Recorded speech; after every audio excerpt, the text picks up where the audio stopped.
Hello, we are in front of the National Portrait Gallery in London. This is Dr. Alison Smith, Director of Collections at the Wallace Collection in London, formerly Chief Curator of the National Portrait Gallery in London. And I'm here with Professor Andrzeja Szczerskiego, who's Director of the National Museum in Krakow. And we're here to give you an introduction to the exhibition, the small exhibition of Stanisław Wyspiański portraits, which we have together co-curated. So please follow us.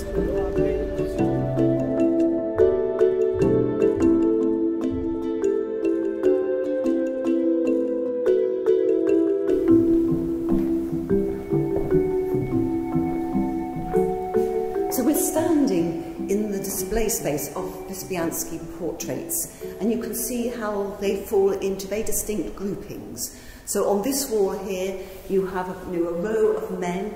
These are mainly writers and artists Wyspiański associated with, or patrons who supported his new work, many of whom gathered at the Pound Cafe in Krakow.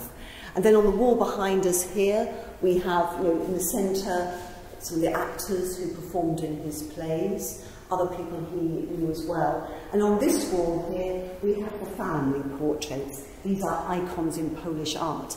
And the whole display is bookended by two self-portraits, one which shows Wyspiański about to embark on his career as an artist and designer, and this very harrowing final self-portrait which was drawn shortly before his death.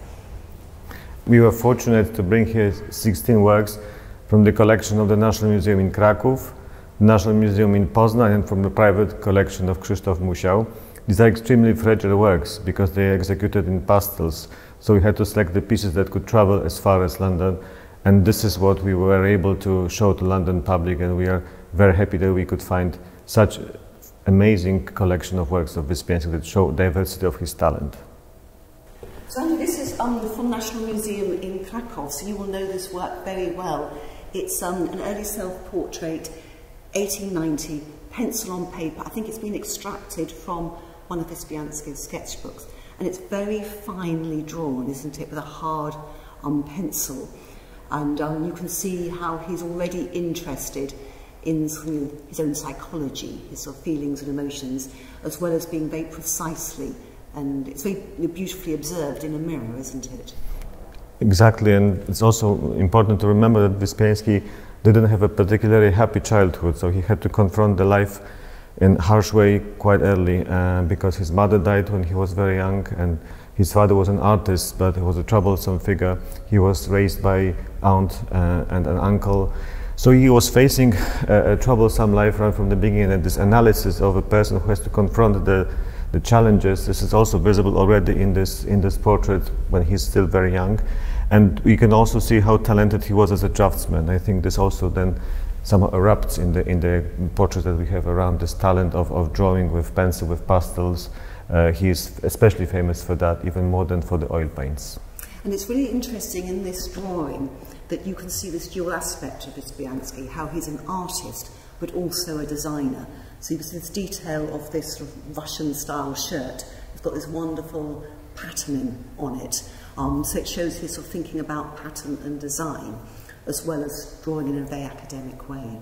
Exactly, and the folkloric motifs, or this kind of expression in the ornament was already seen as something nationally important. So we already see in the beginning that he's defining himself through the design, his identity. So what's I think wonderful in this display, and this has been commented on by many visitors, it's the sort of the abrupt leap from this early self-portrait to these large pastel drawings of friends and associates, people Wyspiański met at the Pound Cafe in Krakow. So by this time he's been to Paris, he's absorbed lots of influences from artists such as Gauguin, who he met in Paris, but you can also see the strong element, the influence of Art Nouveau, Japanese art, Greek art, others of designers. And he produces these extraordinary portraits in pastel. This one is very interesting. It's of the writer Lewandowski, and it's drawn on this very thick sort of watercolour paper. You can see the sort of the weave of the paper, which Wyspiański very cleverly uses to double up as the texture of his hatband and his coat as well. So he's knowing how to play with texture and surface as well. But it's a wonderful portrait, it almost verges on caricature. What do you think, Andrew? Exactly, because it's a portrait of a very self-esteemed man who thinks of himself very highly as an artist, a writer. He was by profession a dentist, and you can clearly see that there's this dual kind of ambiguous figure here, that on the one hand he's a very successful doctor, on the other hand he wants to be somebody else as well. So he's almost overdressed, because he's dressed like the quintessential dandy, and I think Wyspiański is in a way playing with this sort of self-image of this character, that he wants to play somebody else who he actually isn't by profession. But it's about a sympathetic portrait. I mean, he really adores this kind of extraordinary figures that surrounded him. And I think also the display here in London shows what kind of characters were surrounding Wyspiański, what kind of artistic life Kraków had at that time when in his lifetime. So the doctors who wanted to be artists, art was seen as something beyond just entertainment. It was seen as a call for individuals to be creative human beings, but also to play a social role through their artistic creativity. So I think this is also here the quintessential image of artist who everybody wants to be, because art and artists are regarded very, very highly in the society. And Wyspiański had high expectations of his sitters, didn't he?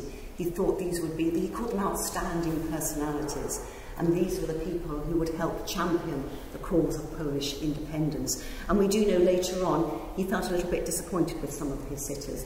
He also felt that modern costume was a little bit drab and monotonous. And this brings us on to bear in mind that Wyspiański was a great stage designer. He loved theatrical costume, and he thought contemporary dress was a little bit boring by comparison. But I think from a contemporary's perspective, just seeing these portraits in a row, the men in their dress, their ties, their coats, they really do stand out, don't they? Absolutely. It's this kind of quality of everyday life, but also the quality of art that transforms the surroundings in which we are. The beauty is everywhere, and we have to protect it and care for it. I think it's also interesting what you said, that he is such a master of the technique, because he's using the opportunities that pastels gives us to create this very compelling dramatic images full of this linearity, that it's achievable because of the pastels. It's much different than oils. Wyspiański didn't paint in oils because he was allergic to this to some liquids that used in the oil paints, so turpentine, and because of it he was concentrating on pastels, and he achieved the mastery in them. And he didn't really need to fill in the background. I mean, here he's obviously gone over some Absolutely with this sort of new white pastel, but you do see this wonderful sort of creased line, which he really sort of explores the contours of the sitters. This brings us on to this other wonderful portrait of Antoni Langa, who was another one of these writers, and he was based in Warsaw, wasn't he? Yes. And he knew Stanisław Wyspiański, who was a decadent sort of new writer, who had been in Berlin, where he met Edvard Munch and Gustav Biegel and August Strindberg. Other sort of new writers came to Krakow with Dagny Juel, the Norwegian writer and musician. And anyway, Lang was part of this sort of new Warsaw set, who was sort of lured down to Krakow. Here we should mention that Krakow, of course, was in the Austrian partition, which was slightly more liberal than the areas of Poland which was sort of, occupied by Austro-Hungary and Russia. No, sorry, by Prussia. Prussia and Russia. I correct myself there. And so I think artists and writers had slightly greater freedom in expressing their thoughts and their ideas. This is a wonderful drawing. You can see here the use of charcoal combined with pastel, and how he uses the charcoal just to sort of really explore the contours of Langer's face, and these wonderful lines of concentration around his eyes and forehead, and this sort of touch of red, just that little bit of animation. It's a very sort of concentrated, intense portrait. Yeah, this is exactly the portrait of someone who is looking inwards to find out the strength and power of individual character. I think all these portraits of Wyspiański are really about the value of individuality, the value of particular human beings with all its emotions and creative spirit. And I think this is exactly here. This man is really looking inwards to find out the strength for to become a poet, philosopher, and very influential writer in his lifetime. It's also amazing that it's done really black and white. I mean, it's white in the sense that it has this background which is untouched by any color, just this little touch of red here. So Wyspiański is showing his mastery in drawing the lines that are so powerful, and he could have taken it from contemporary graphic art, but it's really his own invention, how much he managed to use the line in an expressionist way. Just a little detail, the way he's also staging his signature is also the symbol how much he's controlling the line, and through the line he can express everything he wants, all the emotions. And Lange, because he was a decadent, he praised all those transgressing of any social boundary to be against the contemporary Philistine society. So there's also this tension in his face that he knows he's breaking the rules, he thinks it's important, and he goes against all odds to create this image of liberated human being against the society. This links to Wyspiański's idea of the naked soul, doesn't it? That's right. Which was really important in sort of, Polish art at the time. It also influenced Edvard Munch. The idea that it's that psychic naturalism, that it's the energy the artist has to sort of probe these unconscious forces which are sort of driving individuals. Absolutely, it's about the subconscious as a power. In the same time, they were looking really for aestheticism in their everyday life, because to be beautiful, to live in a beautiful world, was also a kind of a rebel against Philistine taste. So all the dress code he is having, all these details, is really showing that he really cares for beauty in everyday life. I think another thing, you could see, you mentioned earlier on how this is just set down quite rapidly on paper, and Wyspiański did have this theory, which was peculiar to him alone, that a portrait had to be drawn quickly, that you had to seize someone and capture them off guard. And it was the portraitist's role, really, to sort of expose those parts of people. They would rather themselves remain hidden. And this is why some people felt a bit uncomfortable about his portraits or his depictions of them. I think someone once said that he ripped people's souls apart, that he really sort of went beyond the mask of appearance to reveal these unconscious drives. I think you can clearly see it here. You can see it here.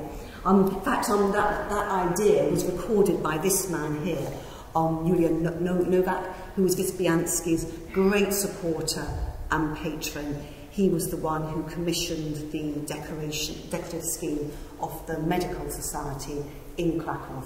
And we do know that this portrait was drawn when Novak was visiting Wyspiański at his studio. Wyspiański was talking to another man, another friend of his, and he just saw Novak very patiently waiting for Wyspiański to finish the conversation. And he was just sitting there in this thoughtful pose. And apparently Wyspiański said to him, "Stop, don't move, that's it, that is the pose." And then he so very quickly, rapidly drew this portrait, apparently only taking 15 minutes, but I don't believe that. I think this took quite a bit longer, because you can see it's so beautifully sort of modelled. And I think another thing you will notice through these portraits is the attention Wyspiański gives to the eyes. The eyes are so expressive, and the way he draws eyes really sort of varies as you move around the portraits in the room. And here I think you have the idea that Novak is someone you want to be in conversation with. I like this man. Yes. Lewandowski, you think he's a bit cynical, but I think Novak, I really trust him. He's an intelligent, thoughtful person. And we do know that he went on to play quite a prominent role in Polish political life. Yes, but before that, which happened after Poland regained independence, Novak was a very successful doctor. And Wyspiański actually moved in the Society of Doctors for a very obvious reason, because he contracted an illness called syphilis when he was very young. And through his lifetime he had to struggle with it. It was a deadly illness in his lifetime. And Novak and others from the Krakow High School of Medicine, which is on very high level, they really took care of him very intensely. So he made friendships with them a lot, especially Novak. And because of it, Novak commissioned this amazing interior of Medical Society, the club for doctors that most of them knew Wyspiański personally, or a lot of them. So this is also really a portrait about the friendship and being protected and the care, also the kind of emotional care that he surrounded Wyspiański with. So this sense of trustworthiness is because of they were in such a close connection, and indeed Wyspiański trusted him, and because of his endeavors and his colleagues, Wyspiański was able to live that long, because he could have died many years earlier. It was a horrible illness at that period. So there is the sense of gratitudinous also in this painting, I think, and also sense of reliability and someone you can trust principally as a human being, not just a professional. And indeed, this sort of strangely expands after the First World War, when Poland regains independence, in the very turmoil political life Poland had, especially in the 1920s. The prime ministers were really called for even short period of time, and so was Nowak. He was called to be a prime minister of Poland, the Polish government, in the 20s for a very short time. Nevertheless, he was the person that Polish society, the Polish nation gave the full and important power, political power, and so the political elites trusted him, just like Wyspiański trusted him in his lifetime.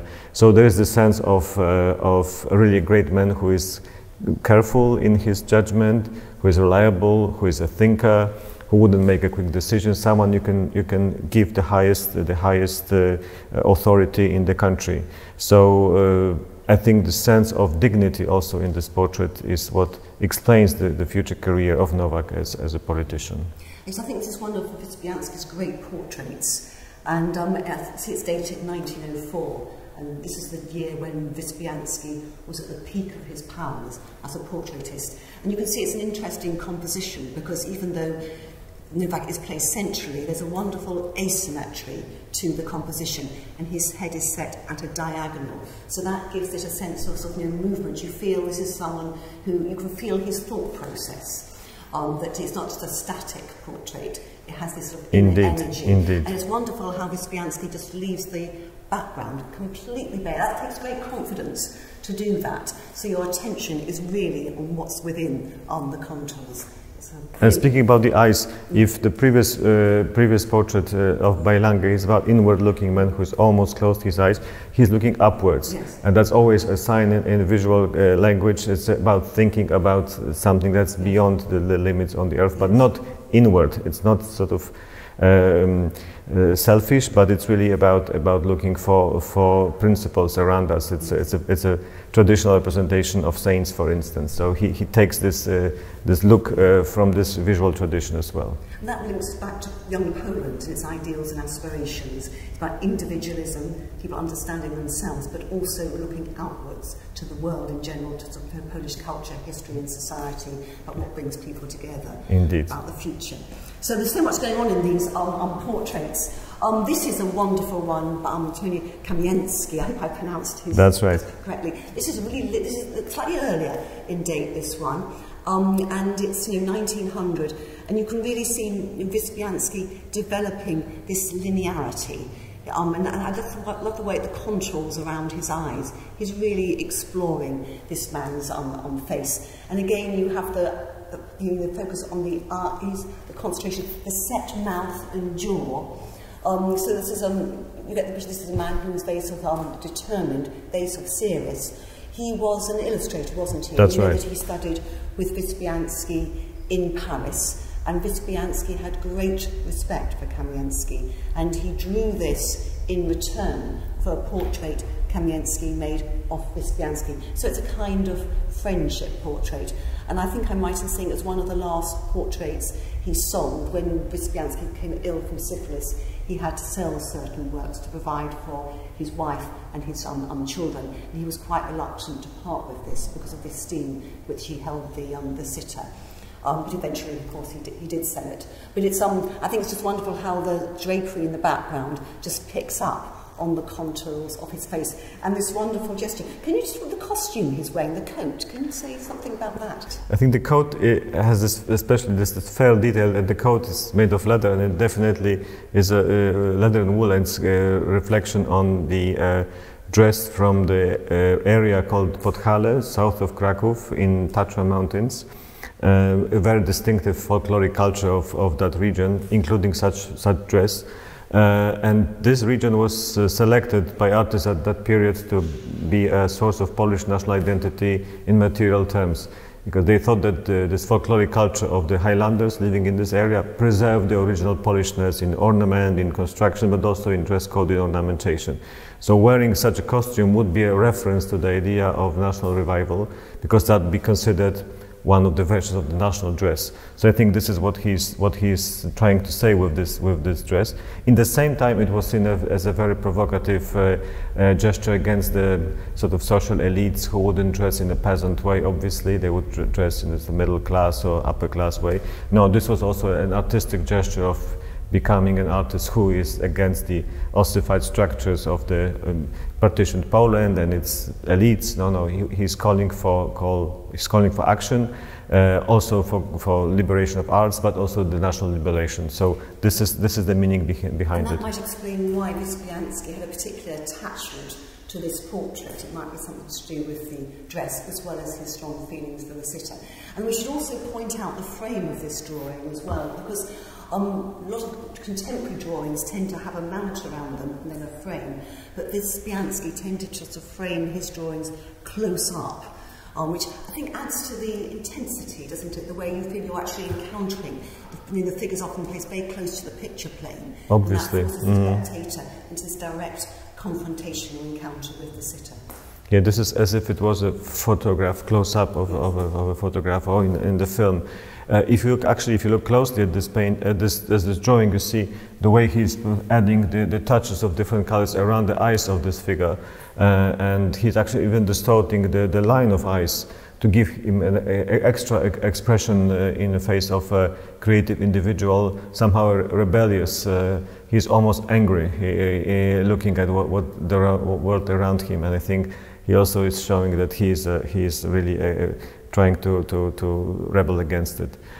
So the art is a weapon in a sense that it's calling for action. Yes. And I think it's with Wyspiański, what makes his drawings so unique is how they touch this very close border between sort of representation and caricature. And if you actually look about his jaw, it's like, and then the way he draws the mouth, just that one line there is so expressive. And this brings us on to one of his really great drawings. This is quite an unusual one, in that it's, there's no pastel in this. This is charcoal on paper, but it's very similar to the Kamieński one with the bare background.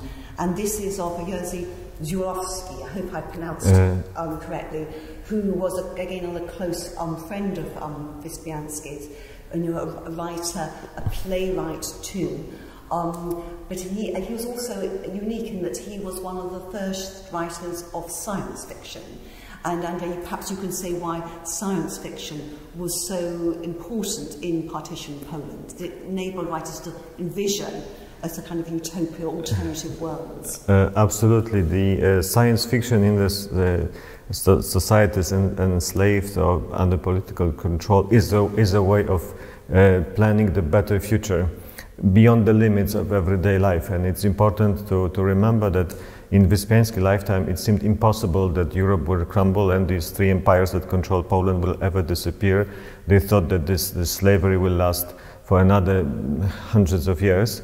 But with Wyspiański art and with others, they say, no, don't think like that. Don't be so pessimistic. Let's go beyond the limits of everyday life and think about it, that we can regain independence and change the world. And in fact, it happened within less than 10 years from Wyspiański's death. And in fact, all of these people partly contributed to regaining the independence. Wyspiański through his art, and Jerzy Zurowski, believe it, as kind of a creative individual artist, writer. He actually fought in the First World War as a voluntary in a compound unit called Polish Legions that was created under the auspice of the Austrian army.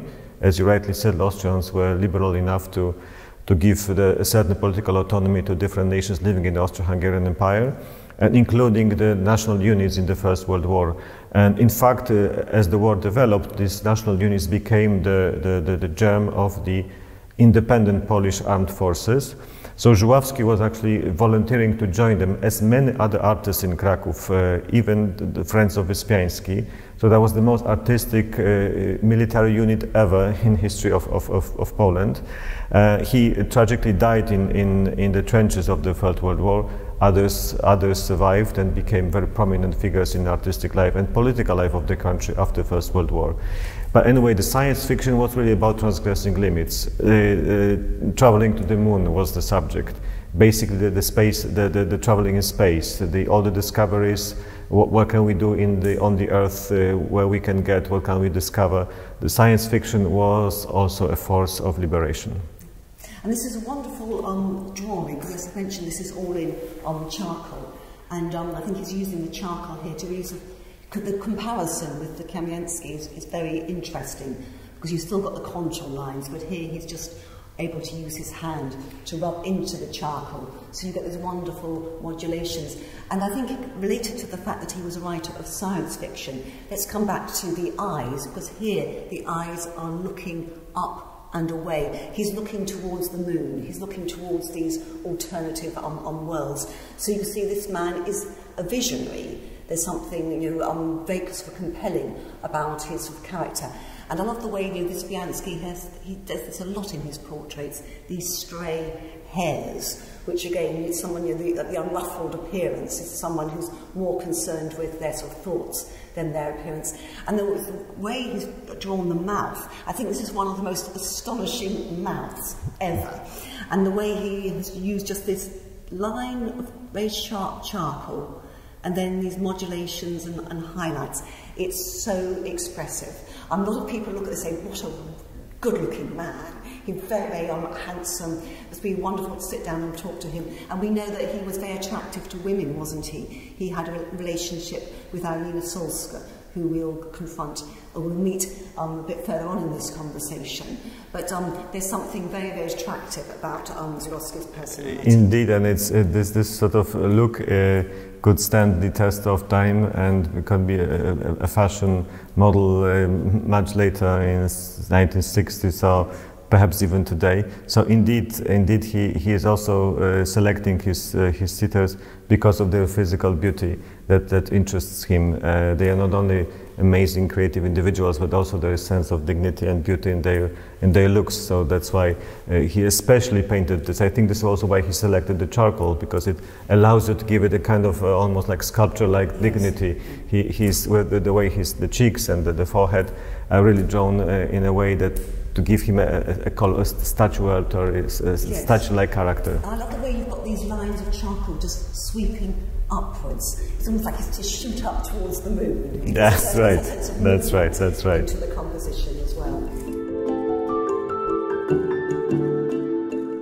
So this is a very special drawing. This is one of the few women who met at the Pound Cafe in Krakow. This is the Norwegian writer and musician Dagny Przybyszewska, who was married to Stanisław Wyspiański, who moved from Berlin to Krakow with Dagny, and they became quite important in the cultural scene. They introduced the art of Munch to Krakowians, also Goya. They had a big collection of Goya prints, and they played a prominent role in the arts magazine Pan as well, which was promoting avant-garde art and design in Europe. Dagny was a very interesting woman. She was born in Norway. We do know from reading about her biography, she went to this very progressive school run by Anna Stang in Koningsbinga. And I think she brought this sort of progressive attitude to her whole life in general, not just in Berlin, but into Krakow, where she met Wyspiański. During her time in Krakow, she experienced a bit of hardship. I think her marriage to Wyspiański was a tough one. She had financial problems, often had to pawn her clothes, had to sit long hours at the cafe listening to Wyspiański and the men drone on and on about their ideas. But she developed, I think, a great affection for Wyspiański, and Wyspiański drew this portrait of her. And again, you can imagine him just catching her when she's just absorbed in her own thoughts. It's a rather melancholy, reflective pose. And some people think she looks a little bit fed up, which she might well have been. Some people think she's actually looking at Wyspiański in rather a suspicious way. But I think she's just sort of exhausted. and she's just absorbed in her own feelings. But it's a really sensitive portrait. I love the way he's captured her sort of black dress. There are photographs of her exist wearing this dress, and this line around the mouth, that one touch there, is very expressive. It says so much. And then the little touches of colour, the blue and red on her eyes. I think it really helps convey this idea of ennui, exhaustion. Well, I think there's also a sense of admiration for her, because he saw her as a creative, once again, artist, and a woman that came from abroad, who knew a word in Polish, who had to move in a strange society, speaking, I think, mostly with her husband in German. So this was also a sense of her courage, really, that he appreciated so much, and he knew she was a creative individual, and he knew that what a difficult person Szczerski was. So despite all that, I think he still sees her as someone he is admiring, and also the fact that person from so far away comes to Kraków and sort of enhances also the artistic life of Krakow. Also, this is what he also appreciated. I think she's very beautiful in this work. There are not many actually works about Dagny by other artists. It's one of the very few. So Wyspiański was also somehow interested enough in her to dedicate this portrait to her, and also the self-appreciation. I think what's in it. I think this is the melancholic beauty that's true, but it's still someone with a surprising gentleness in her face. Yes. And it's very unusual for a portrait of a woman at the time, which is not glamorised at all. She's actually shown as a real thinking, feeling human being. And I think it's fascinating, the treatment of her hair, because her hair, she hasn't combed it. You can see here, it's also a bit sort of rough around the edges, and again these loose strays of hair. But it was also a sign of liberation, that we don't conform to any standards. Exactly, it's just, yes. you're free, and this is also the way you did your hair was a symbol of that. Yes. Yeah. I think it just shows what a sort of liberated woman she was, that she didn't really care about convention. Absolutely, and that's what absolutely. Wyspiański wanted to capture in this portrait. It's also some portrait that has a tragic aspect to it, because this was drawn in 1899. 2 years later, she was dead.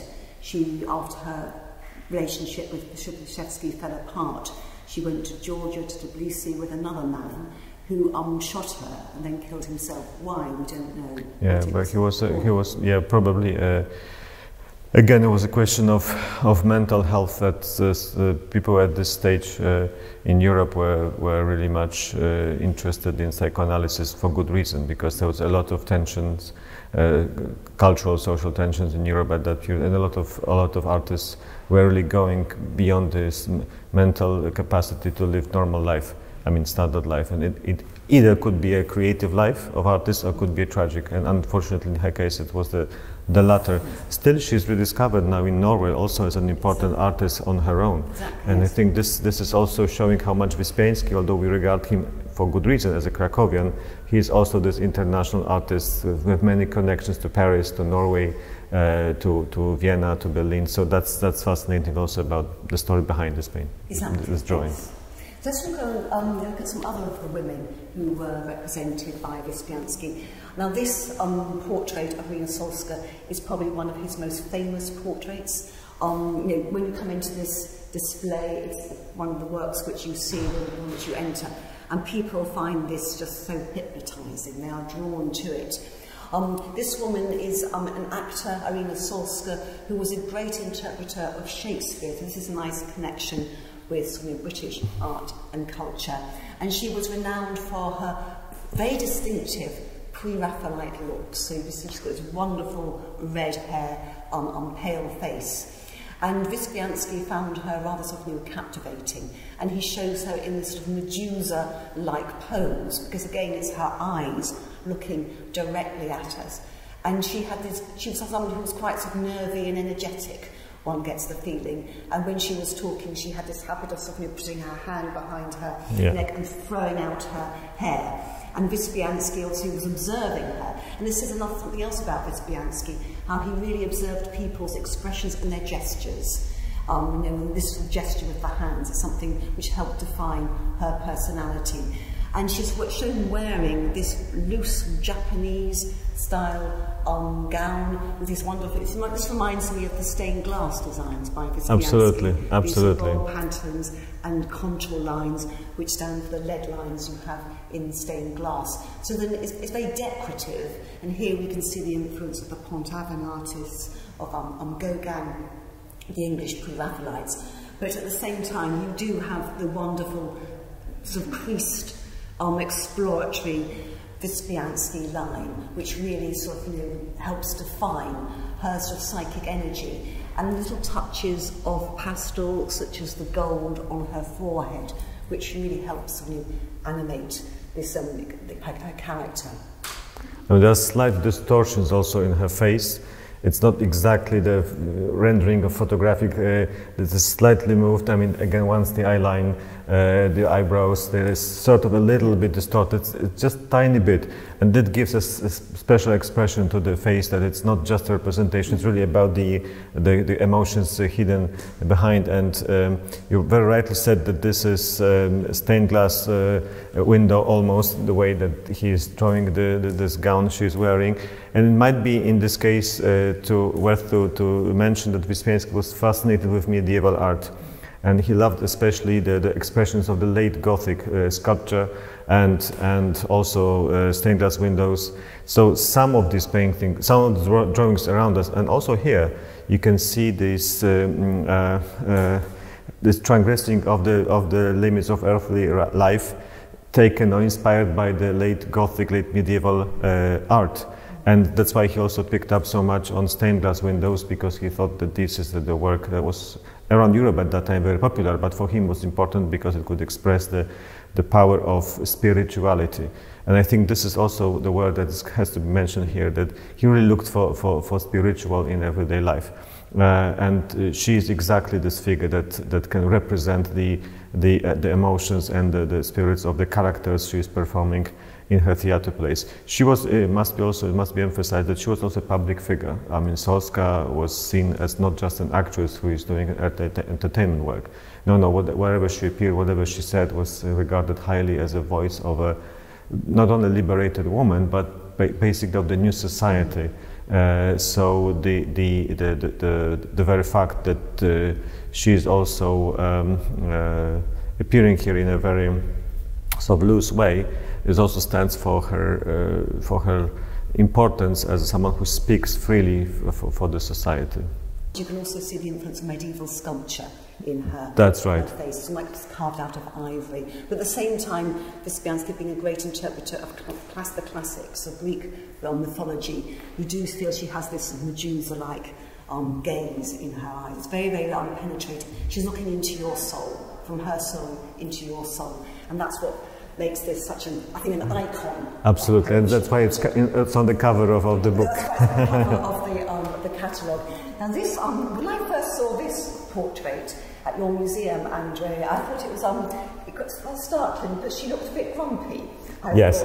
This is can you name her name? This is Stanisława Ordon. She was also an actress. Yes. She wasn't that publicly important as Solska. She wasn't regarded as such a public figure speaking for the society, but she was a highly regarded actress, and theater was also then a space of freedom, really, in the Polish society. So actresses and actresses were given again a role as those who speak for the rest. But in fact, she is presented here as more of a stage character. That's why she's not really grumpy. She's just playing this beauty of the historic Slavic tribes. Her name is here Krasavica, so the beautiful woman, and she is dressed in a costume, as you see, made of plants as well. Especially what's on her head is this crown made of plants, but also other ornaments that decorate her in a way that it's reminding of a sort of dignified beauty of the early medieval period. So her face is supposed to be completely devoid of any emotions. She is that ruler. So it's not really being grumpiness, it's really about being the glorious. Plays in Boleslav the Bold. Yes, yes, yes. She's this sort of sorceress who moves between the sort of side of the king and his opponents. So there's an ambiguity to her as well. Wyspiański was also interested in the idea of the Slavic, Slavic community, and it's interestingly enough that was a competition for who can be called a Slavonic in Europe, because the Russians developed the idea of pan-Slavism, so the idea that all Slavs should be ruled by the biggest Slavic nation, meaning Russians, by Russian Tsar. And they tried to use this pan-Slavic ideology to convince other smaller Slavic nations to be subjugated by them. And Poles never accepted that.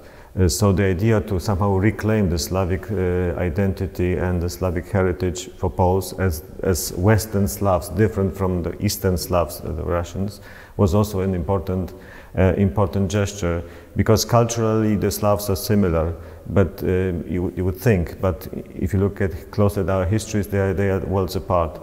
So the idea of somehow reclaiming that Slavdom is our identity, but it's different from the Eastern Slavdom.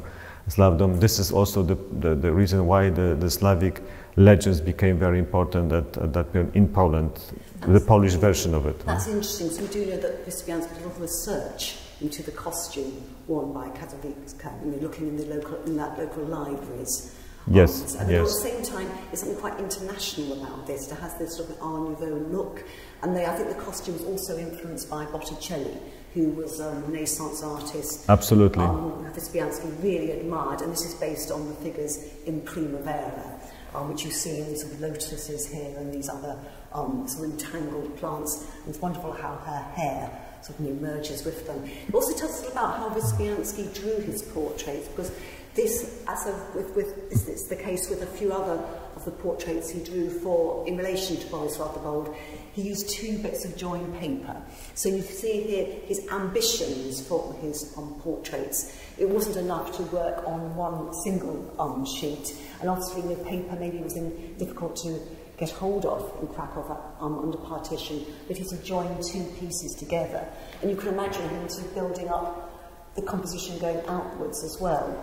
This is, I think, brings us to another aspect of his portraits. Even though portraiture occupied quite a low status in his as a whole, he did have ambitions. Monumental schemes, plays were his real sort of forte, but he did have a plan at one occasion to create a great big portrait hall of his portraits of these outstanding Krakowians. Later gave up the idea. It was perhaps too ambitious, but something like this tells us about how he's thinking beyond to the next step. So it's like a kind of working process, as it were. Yeah, it's Slavic Primavera, I think. Yes. This is exactly what we can say about that. Now, coming on to this, visitors to this exhibition, some people have said he looks bored, some people say he looks cute. We would say it's a melancholic, he's a young intellectual in the making. And Wyspiański's portraits of children are very special in that he sort of imbues them with a seriousness beyond their years, doesn't he? So this little boy here, Andrea, in a minute you're going to tell us your personal connection with him. But looking at this again, it's the eyes, the way he's looking at you and slightly up. You could say that's a cheeky little kid. That would be, a British perspective of this. But I think you're going to tell us something slightly different about it. But I love the way he's sort of leaning on his the way children do, and his sort of his hair, and it's very sweet, and the way it's so close up to the picture frame. This is something Wyspiański really does with his portraits of children. He's trying to sort of penetrate what is going on in the mind and soul of a child. And of course the 19th, early 20th century was the great era of portraits of children. People were fascinated by children, child psychology, their education, their health and development. And there's something of this in this portrait. But it's also very interesting in terms of the different groups within Polish society who embraced the idea of young Poland, because Józef Feldman came from a Jewish background, didn't he? So, Andrzej, can you tell us a bit about it's a fascinating story, because you think it's a cute child, a melancholic child, but in fact there's such a history behind him.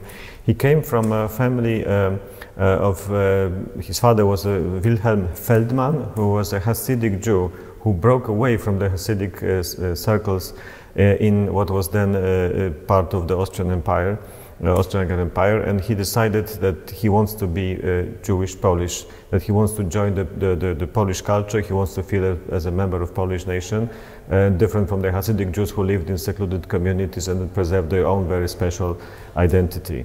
So that was a very transgressive and very bold gesture on his side.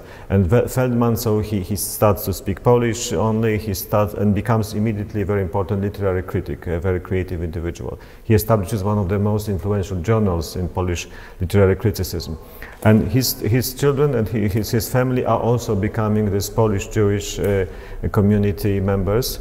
And this was a phenomenon within the Jewish community living in divided Poland, an important, not the only trend in this community, but a very important one, to become the Jewish Polish, to join the Polishness. So he is educating his children to be Poles of Jewish background, and for instance the way he dresses usually is a signal of him wearing a peasant costume basically, and around 1900 the peasant costume always stood for the national identity. So he wants him to be dressed like a standard, we would say, peasant child of Polish background. So he's Jewish by birth, and but Polish by culture. And so in a way that these tensions or this bold decision were highly criticized by the Hasidic Jews of his father. I think it's somehow ingrained in this look. It's a very look of a child who knows the tensions of the world in which he was born into. In the same time, Józef Feldman became one of the very important, foremost Polish historians between the wars. He had a very glorious career in the Polish University in Krakow, the Jagiellonian University, and he dedicated his work to the study of Polish-German relations and Polish-British as well, and he became especially a very vocal advocate of Polish independence, and precisely because he felt that he is responsible now for the country his father brought him into. And this idea of this assimilationist movement, but preserving both identities, I think it's a fascinating story also behind this drawing. During the war, because the Germans qualified, regardless of the faith or self-identity, regarded every person born into Jewish family as a Jew. He was, of course, frightened, and really there was a death penalty on his head as any Jew living in the occupied Poland. So he was luckily able to survive on the so-called Aryan side because of the help of his Polish friends. So he lived through the war, but of course it was devastated by the destruction of Poland caused by in fact, both Germans and Russians. And then he lived very shortly after Second World War, still trying to rebuild his career in the Poland after Second World War. But because he was so much supportive of the pre-war Poland, the communists didn't like him very much, and they didn't allow him to really have a great career. He also fell very, very ill because of the harsh conditions in which he survived the Second World War.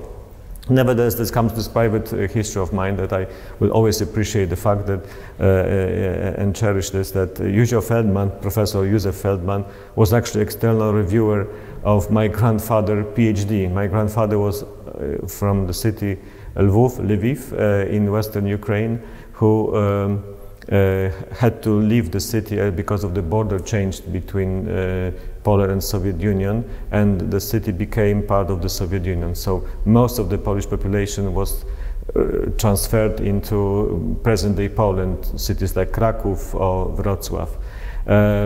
My grandfather didn't manage, because of the war, to finish his PhD in Lviv, so he got it ultimately in Kraków, and Józef Feldman wrote a very positive review of this PhD.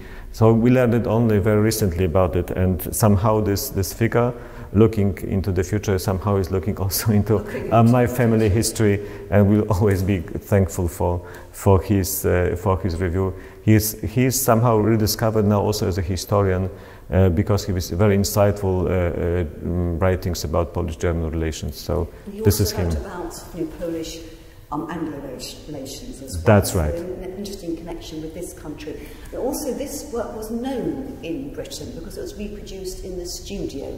There was a very important article about Wyspiański's work in 1928, which reproduced this and a number of the other portraits of children. So Wyspiański, even though he's not that well known in Britain, there are a few articles, mainly by female writers, interestingly enough, which introduced him to British audiences, and where his art really appealed because of this link with William Morris, arts and crafts, and these sort of strong decorative qualities. So we have photos of him in his adulthood, and we can compare how much his face changed. He lost his hair, unfortunately, but the face, the expensive face of a great intellectual persists.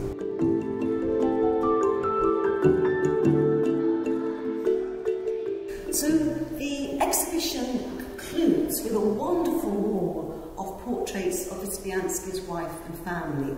I think the first thing to say about Wyspiański that he was quite unusual at the time, in that he married a woman not of his own social class, but a peasant woman who worked in his aunt's household.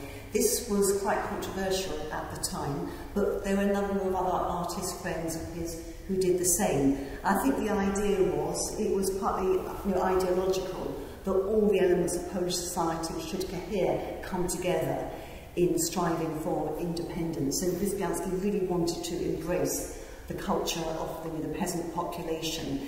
And his wife, Theodora, was a woman who spoke her own mind. She was quite a feisty character by all accounts, but she also spoke in dialect, which Wyspiański really responded to. He incorporated it in his plays. And she was skilled at embroidery as well. And here there are very interesting parallels with the English pre-Raphaelites. We think of William Morris marrying Jane Burden, who also worked in his firm. But Wyspiański did a number of portraits of Theodora and the children they had. They had two children born out of wedlock. Helena, who lived the longest life, who appears in two portraits here, and then Mitek, and then the youngest son, Stas, is shown in this composite portrait here. This is a really interesting work in that it started as a decorative design of fuchsias, and Wyspiański took a much earlier portrait he had drawn of Theodora and feeding Stas, and he repeated that and adapted it, combined with this design, and added to this double portrait. He loved this doppelganger effect, which appears in a number of other portraits of young women, and brought them together, and then added these geraniums. He had a love of indigenous plants, which could be found in this fistula area, and often incorporated in his design, and then adapted this paisley design as well. So it has this Art Nouveau quality. It's like a textile pattern. Everything is pressed against the picture surface, the faces, the ribbons, the designs. So it's like a stained glass window, and this has become an icon of Polish art, hasn't it? The symbol of hearth and home, future generations, hope for the future. Indeed, and it's one of the most famous works by Wyspiański, one of the most famous works in Polish art history in general. And indeed, it speaks about many important issues, but it speaks mostly about the beauty of motherhood, about the beauty of family life, something that Wyspiański was very careful for. As we said, he had a difficult childhood, and he married a woman that was really outrageous act for the middle class where he came from in Kraków. And he also wanted to show that precisely the personal life is the treasure, and you can create it the way you want. And he somehow championed also the Theodora as a woman, as a mother here. So I think this is also a testimony to their deep affection and respect for each other, and for the beauty of personal life. And indeed, it's almost like an altar piece, altar dedicated to the Madonna feeding the child. The Christian tradition now, it's her and their son, and she's surrounded by angels. Now these are faces of our daughters. So the daughter, the previous daughter. So this is also the beauty of this in fact triple portrait of three figures all together. So I think this is also in the background visual source of this image, and I think also the way he paints the children really are about the beauty of everyday feelings of something that happens when you wake up in the morning, or you are sleepy. Yes. Her dishevelled hair, and her eyes were bits of glazing from sleep, and her open mouth, which often people do when they're slightly sort of yawning or a bit confused in the morning. And she has these swollen glands, which people might think is tonsillitis or may relate to syphilis she's inherited, but we don't really know. We don't really know, but the important thing is that he is somehow dignifying the beauty of everyday emotions, of the sort of fresh, untranslated, just the beauty of life and the personal family life. So, like, they're not really sentimental, are they? Because they're no.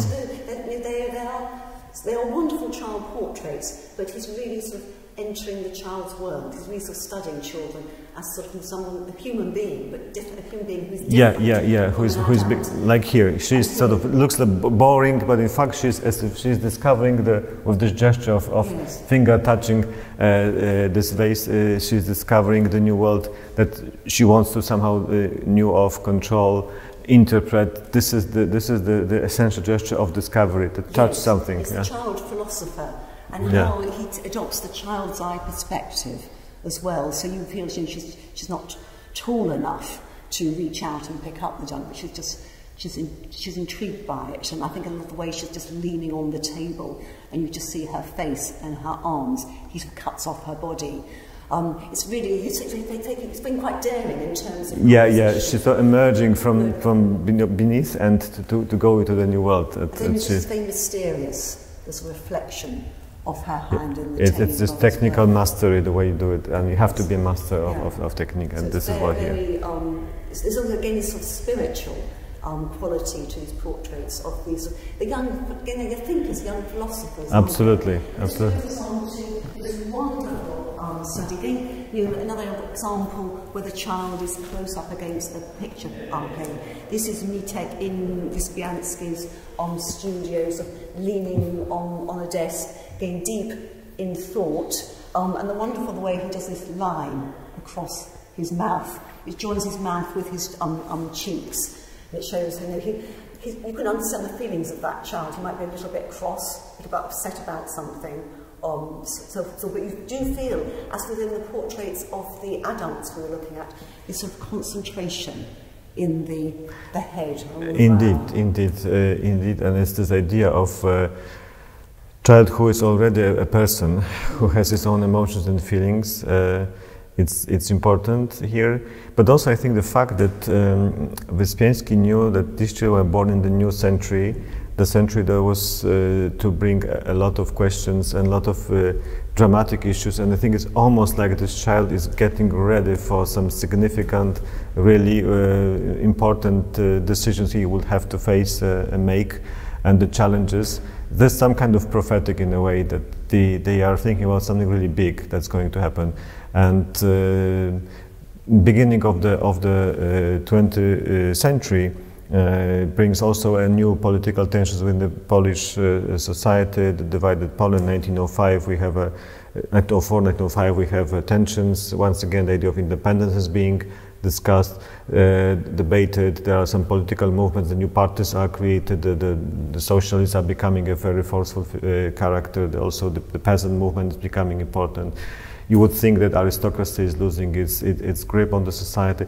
So all these dramatic changes and the call for independence in Krakow, we have a strong independence movement rising again from the ashes.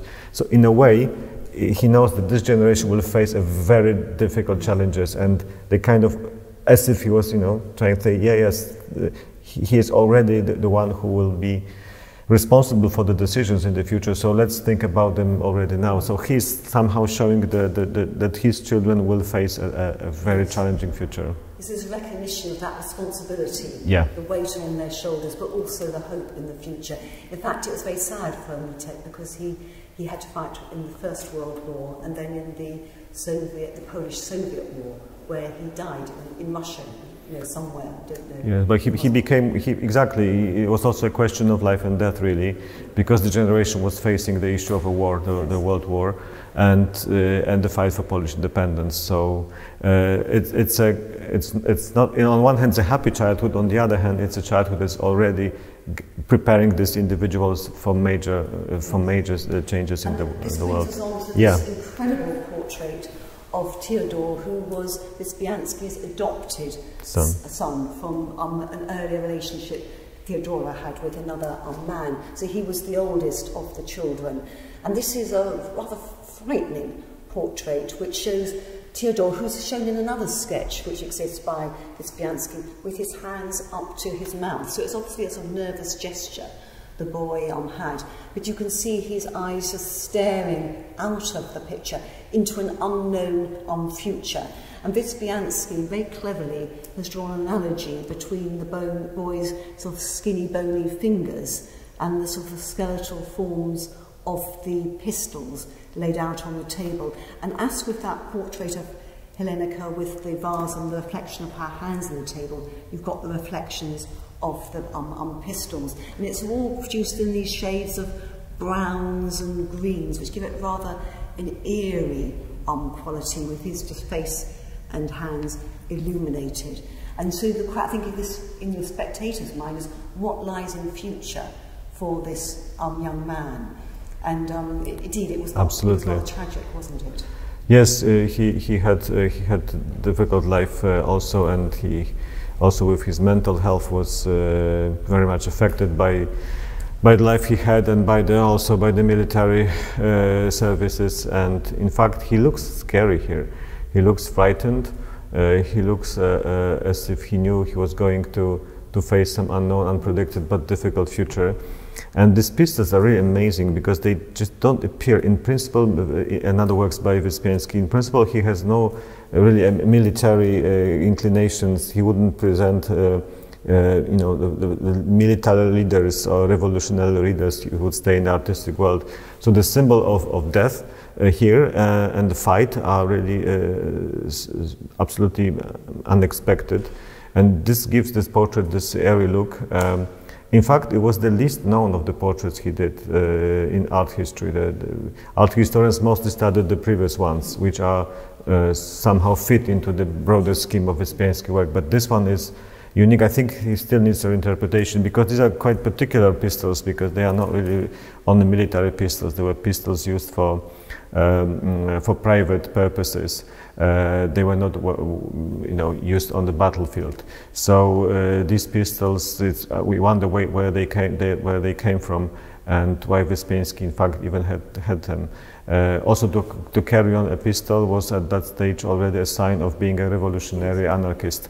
So there is also a sign of him also being a future anarchistic revolutionary, but being afraid of the task he will be given anyway, if he wants it or not. And I adore the works this work also because the handling of the hands, precisely this is the hand of a wearing individual, but at the same time this hand is holding the other one, and saying, no, we will hold on. And the tensions in the mind are really expressed by the gesture of the hand. I think a broader question about adolescence. And today in our own society, this question about knife crime and teenagers killing each other, and against the idea of the weapon as protection, but also it's a means of aggression. And this is this tension, wanting to protect yourself, but at the same time the fear of the weapon and what it might do. So I think there's a sort of universal aspect to this portrait, as well as being very sort of particular to Wyspiański. Exactly, and this is what Wyspiański is amazing, that his rendering of a human being is so contemporary. I mean, the tensions he's describing in all those drawings here really can relate to contemporary world, and this is what makes this art so special, and that's why it can speak to audience in London as much as audience in Poland, I think. Let's end with this rather harrowing late self-portrait, which was drawn just very shortly before his death. People have said to me, when Wyspiański became really ill with syphilis towards the end of his life, he couldn't draw, he had to dictate his plays, and bits of wood were strapped to his fingers. I don't know if that's a myth or not, but obviously he was skilled enough to continue drawing right all the way through to 1907, because this is an amazing drawing. And you think of some of those late self-portraits by Helene Schefferbeck, in which she portrayed herself at different stages of life. But Wyspiański did about 14 self-portraits in his whole career, but usually at key moments. And he obviously was very consciously decided to present himself, knowing that he was, death was just around the corner. And he is facing death with honesty, isn't it? And you just look at the look in his eyes. It's direct, it's sort of terrified at the same time of what lies before him. But at the same time, he's sort of thinking, I'm going to embrace this. I'm going to confront it. And the way he uses the crayon to explore, his distorted mouth, and his hair, you feel it's all sort of greasy and sort of sweaty. It says so much, this portrait, just through the way he varies the darks and the lights in this, the pressure of the crayon on the paper. It's an incredible portrait. And the contrast is, of course, with the young Wyspiański embarking on his career. And he must have been looking into a mirror to create this. So his face is actually facing the mirror beyond. And it's this look of, again, someone who is going beyond the world that surrounds him. I think this is, again, something exceptional. But these are not this quiet face or this melancholic or creative face or look of Julian Nowak or others. No, he's almost seeing the other world already approaching. He was a believer, so I think he thought about the other life after death, but he's as if he's seeing it already now on this planet. The thing is that the idea of him drawing with the help of different devices, I think it's quite feasible, because you can clearly see that he's not entirely controlling the line. Yes. In the same time, it's strong enough that these distortions are so dramatic that this is like the artistic effect that he was looking for. Interestingly enough, he studied the death as a rebirth throughout his career as an artist. It often reappears in his plays, in his rendering of Polish history, that those who died will resurrect. Yes. Because this is how he interpreted Polish history in his lifetime, that look at the monuments, but find in historic monuments the heritage, but finding them strength to rebuild Poland, to regain independence, to be free again. And in this image, you may say that he was somehow ready to talk about death. He kind of got used to it in his work throughout his life, but in the same time, this is so exceptionally unique that it's really about the helplessness of human being in the face of the end of life. Still, I would say that even in these eyes, although he knows that his physical body is disappearing and he's no longer able to control it, that the spirit, this individual human fact that you have a soul will persist. So I think if we are looking also in this frankness of this work, he's in a way not afraid of death. He's just acknowledging it. It's going to happen because there's a world beyond. And it sort of reminds us perhaps of the wonderful stained glass designs he did for Babel Cathedral, of King Casimir the Great and Saint Stanisław, who would be resurrected in the future and lead Poland on to great things. So maybe he's aware of the prophet in himself at the same time. So I think that has taken everyone on a tour of this wonderful display. This is the first time Wyspiański's portraits have been shown in the United Kingdom. That's right. But we hope it will inspire visitors to go to Krakow, Warsaw, Poznan, other towns to seek out his incredible works. To see more of his works in the museums, but also in the buildings that he decorated, especially St. Francis Church in Krakow and other places, and see it as also as idea of total work of art, and more of his works in the National Museum collections in Poland.